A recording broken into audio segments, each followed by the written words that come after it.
Hello and welcome to another episode of OutZoo. Today, Dick Stark of RightStar is joining me, and we will talk about the consumerization of IT. I'd love to hear what he has learned from talking to customers out in the field. As a service provider, he has immense access to the actual users. And beyond the hype, beyond the marketing spin, today maybe we can unearth some of the great things that are actually happening on the ground. So thank you for coming and joining us, Dick. Okay, well, thanks for having me. It's terrific to be here. Why don't we kick off a little bit with you sharing with us your background and tell us slightly about what RightStar do? Sure. Once again, my name is Dick Stark, and I'm the CEO and president of RightStar. And RightStar is an IT consultancy, and we're also a BMC solution provider.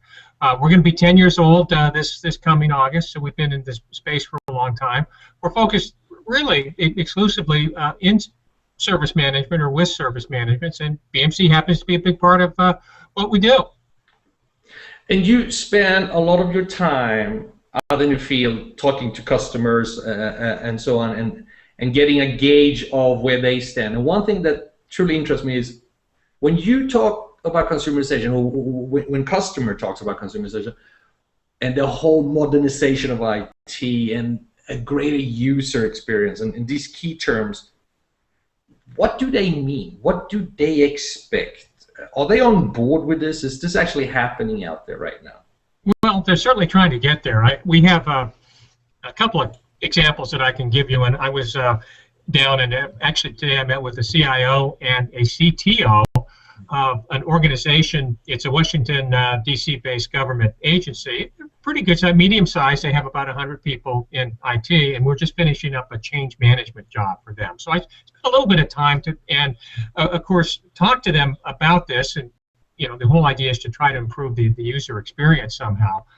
And it was a good conversation. I mean, they're excited about rolling out with BMC. But what's happened is, as they, especially as they hire more and more young people, they're bringing their iPhones, they're bringing their iPads with them, and guess what? That's what they want to use. Yeah. And it kind of reminds me, because not too long ago I went to a very large security agency, and there, Wi-Fi's not allowed, iPhones aren't allowed, iPads aren't allowed. And we're saying, well, what's going on, right? I mean, how can you hire somebody, if you're going to hire somebody young, they're going to want to come in with their iPhone or an iPad and work. You're not going to leave it in the car all day long.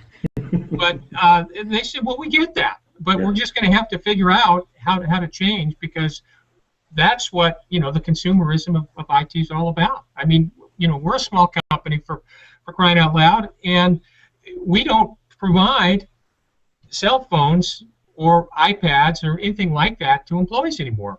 They bring their own. It's called BYOD. Now the government, we're based in the DC area, so the government might be a little bit behind that. My wife, for example, she works for a very large government agency, and she has her iPhone, she has her own iPad, and then of course she's got a BlackBerry that the government provides. So they're not quite with it yet, because she's got to have all this stuff on her. And they're going to get there, because they're going to realize that it's just not very workable, and it hasn't been for a while. And whether they like it or not, they're going to have to deal with it. And so the government may be lagging behind a little bit, but certainly larger organizations are already there. And they've realized that companies have to figure out a way to make this all work when you come in and you bring your own equipment in with you, whether it's a cell phone or iPad or whatever. And it's interesting. You said my wife is in the healthcare industry, and they are also lagging a little. Although on one side they're really ahead of everybody, on the other side they still worrying about many things that stops the flow of innovation, if you will. But so she has multiple devices. She has a private stuff, and then she has a business stuff, and it's ridiculous to some degree. But my question is, it's easy to say in a lot of these IT industry or IT-related industries, where a lot of these young people coming and driving a cultural change that's happening. But if I go to St. Louis, and if I go to the manufacturing plant, and go in there and ask, we're not going to see the same drive, obviously. So if you look at the market from a higher level, is the modernization of IT that's happening now, is it a fad, or is this a must for any IT organization who want to survive for the next 5 to 10 years? Oh, these companies get it. And let me give you another example. We've been working because you just happened to mention St. Louis, but we're working with a company. They're an iron ore company, and they're based actually in Cleveland, which isn't too far away. And they have just decided they replaced, I think they had HP, and they just decided, hey, we need to upgrade the infrastructure here. And so we started with the BPPM, and then we went to Blade Logic. And then instead of going to Remedy, which you would have expected, they went to Remedy Force. And they did that because it's in the cloud, right? Yeah. They're not overly concerned about security. I mean, like a government agency might be, so that's not really an issue. But they certainly wanted to simplify things in their IT department. They didn't want the excess headaches associated with having to make sure that the software was loaded on the right hardware. They just wanted to get going. And even though they were an enterprise, and even though you would have thought, well, Remedy is the next best thing that they should be going with, they said, we don't want to do that. We want to go with Remedy Force. It's easy, it's simple, we like it, it's integrated with the products that we already have. Yeah. So we're there. Okay. Yeah. Now, this same organization, there's some of the other things that they've got underway would be some maybe mobile device management initiatives. So they figured, well, again, we got to figure out how to deal with our own employees' equipment, whether it be an iPhone or an iPad or whatever. So MDM is something that we're taking a look at now. And that's pretty cool how that works. That is, yeah, because I think that is exactly the example I wanted to hear about. Someone way outside the Silicon Valley type style business, because cloud is everywhere in Silicon Valley, but it's not everywhere in the Midwest. Well, that's changing, and just hearing about an iron ore company like that is very interesting. You had on your blog, you recently wrote about the BMC protocol MyIT, and I think one thing that triggered my mind when I read that was there's a lot of CTOs and CIOs and IT directors out there who they might have a bit of SaaS. They've started to allow the BYOD to happen, and so people bringing in their own devices and so on. But they want to take the next step. They want to do a little bit more than just lipstick on a pig. Right. Are there any products out there that really moves the needle for my organization if I want to modernize today? Oh, I'm very excited about MyIT.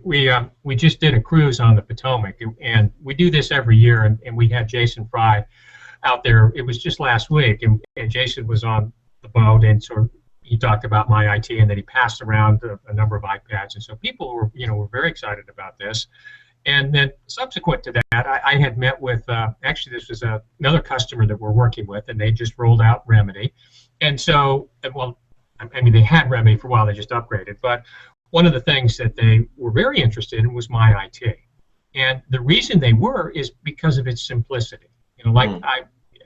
Steve Jobs had said this, that simplicity is the ultimate sophistication. I think actually Leonardo da Vinci said that, but that's really something that's true when it comes to the MyIT product. And because IT has taken really a bad rap, or has had a fair number of complaints from time to time. I mean, you could even argue that it's easier to solve your own problems sometimes than have to go to IT. And maybe you can do that through Google. But with MyIT, it makes it so much easier because you got a very simple user interface.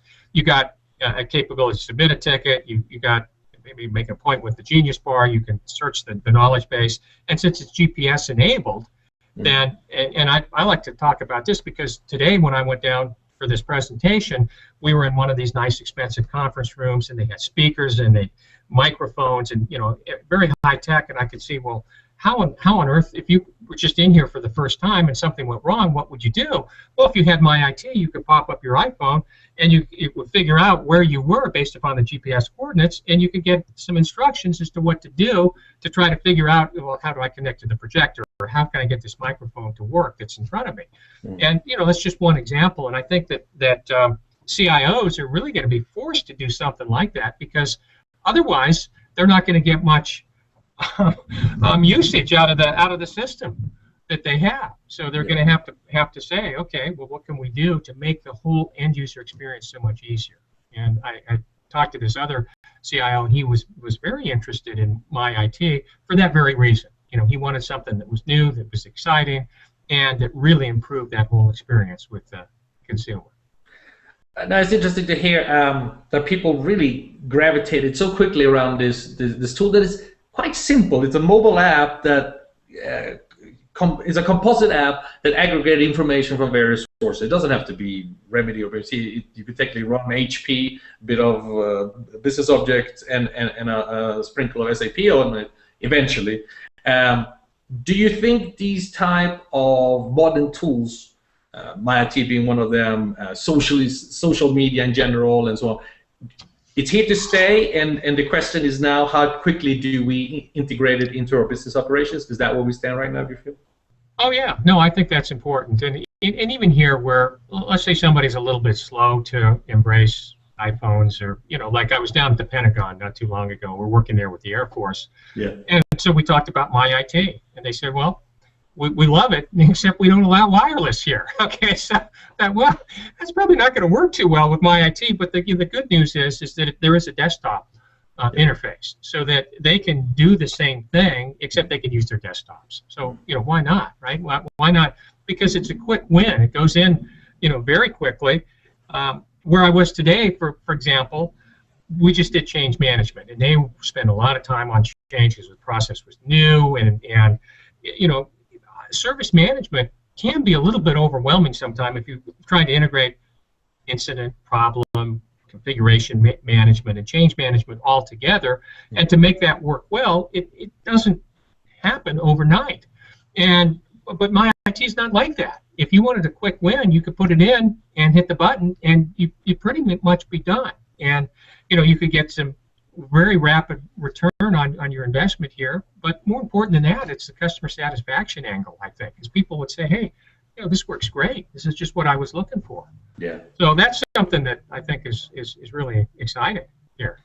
It sounds like, well, having been in mobility for 5-6 years now, just seeing that trajectory skyrocket so quickly, actually more close to 7 to 8 years actually, the trajectory in the last few years is so sharp that it's hard to comprehend actually how quickly it goes, because there was dark ages in mobility too when BlackBerry was out there, and now listening to you, it's here, it's mainstream. It's no longer something that is innovative or first mover like. It's something that everyone needs to include. Yeah. Well, let me just throw something else out if I've got another minute or two, I suspect. Yeah, but absolutely. I do a weekly blog, and you can catch it on the RightStar website if you go to the RightStar, www.rightstar.com, or it's actually dick1stark.com. That's me.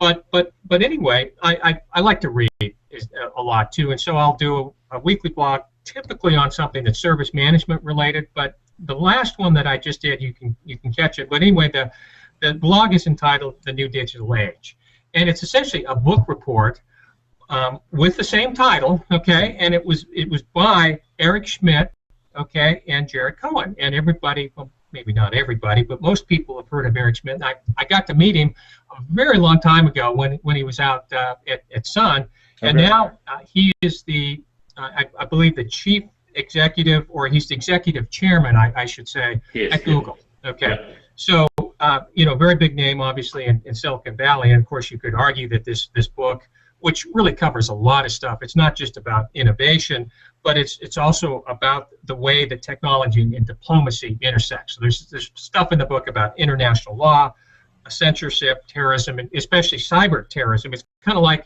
the movie The Graduate. I mean, that was from 1967, but the famous line is in there was, I just want to say one word to you, just one word, and that word was plastics. Okay. Well, now if you advance to 2013, it's probably going to be 2 words, and the 2 words would be cybersecurity. And so it was kind of fun just to read about that. It reads kind of what's happening. And if you want to, you can certainly catch up on your own. But it talked about how wars are going to be fought in the future with robots and drones, and it's kind of already going on right now. And in fact, there was a hoax on the internet not too long ago, where if you wanted to, you could order some tacos over the internet and have them delivered by drones. Okay, well that's not reality, but it might not be too much longer when we're going to sit down, press a button, and the next thing you know, we'll have drone delivered tacos. But talked about the cars a little bit that drive themselves. And of course, you're out in California, so you know about that craziness. The Google Glass is something that's very exciting. I gotta tell you, the first time you see one of those Google cars, it is very, very unsettling because you can't believe what you're seeing. There's no, right. You think you missed something, and then you walk after it, you're looking, and it disappears, and no, there's something wrong. It's very scary. And then Google Glass. But the one thing I thought, well, what can you sort of relate from that book to the whole service management space? And it kind of is this whole crowdsourcing, the analytics, and big data piece. I think if you kind of relate that back to the marathon bombings that happened, well, the law enforcement was able to. It was like a needle in a haystack, but they were able to find the bombers in a relatively short amount of time, thanks to big data and analytics, which is a kind of a euphemism, I think, for knowledge management. And knowledge management is a very important part of service management, and of course it's a part of my IT as well, because that's the way you solve problems, or you solve incidents. Yeah. And because of that capability, I really see a lot happening down the road involving with knowledge management, and I think that my IT is going to kind of one way that you can get some of that information out. And I see that not just improving customer satisfaction, but also lowering the overall cost of service management. And even though the guy that I met with, the CIO today, pushed back a little bit, and he said, well, I'm not as concerned. I want to have this good service, because we have people that may not be familiar with self-service and may not want to solve problems on their own. They still might want to call the service desk. And, that's okay, because you can still take advantage of knowledge management on the service desk, or my IT on the service desk as well. So, there's just a lot is going to change. I mean, the service desk as we know it today may not be the one that we're going to see in the future, but thanks to products like my IT and what's happening, BMC and business that we're in, then we're going to be around for a while. I know it. Yeah, just like we would wonder what the heck we were doing when we were fighting wars with real humans versus bots, which will happen much sooner than we think. We will also look back at the help desk as it is today and wonder what was wrong with us. So that's right. Yeah. Well, it's kind of like problems will eventually solve themselves. But the thing about fighting wars with robots is you're going to have somebody behind that robot, a human, right? Just like you have a human behind a drone, right? Mm-hmm. So what happens if a 6-year-old, right? Okay. Comes out, and this is, maybe, some terrorist nation, a 6-year-old comes out with a can of spray paint, right, to try to spray paint over the eyes, or the cameras, and you're not going to take out a 6-year-old. So possibly a 6-year-old is going to be able to disable one of these robots. So it's still the terrorists are always going to be a step or two ahead, but the technology is just awesome. Just like technology changes our moral discussion, that will happen especially with this war situation. That it's very, it's far more complex on the moral level than it is on the technology level. Because technically we can launch wars like that today, and I think the same thing is going to happen in just business community. Look at the privacy discussions we're having today; they never existed like that before. People asking me, can you see who downloads a certain app from the iTunes store? And I'm thinking to myself, imagine if you could. Imagine if the vendors could see that IALF downloads their specific app. And people actually expect that. So it's interesting to see how we are right now is in a far more interesting moral discussion and philosophical discussion than we are in technology. Technology sort of made its way, and now we got to catch up with the moving train. So. Yeah, it is a little bit creepy when I go on the internet and maybe I'm looking for something, like let's say I want a new pair of shoes, and I decide not to get them, and then the next thing you know, when I'm going to just a regular website, all of a sudden you see an ad pop up for shoes, and so that's just a little bit creepy, knowing that I'm being tracked like that. Yeah. Well, thank you, Dick, for taking the time and joining us here at the Zoo. I really enjoyed this discussion. Hopefully you can come and join us again. Okay. Well, thanks again for having me, and we'll talk to you next time, man. Take care. Okay. For the rest of everybody out there, you be safe.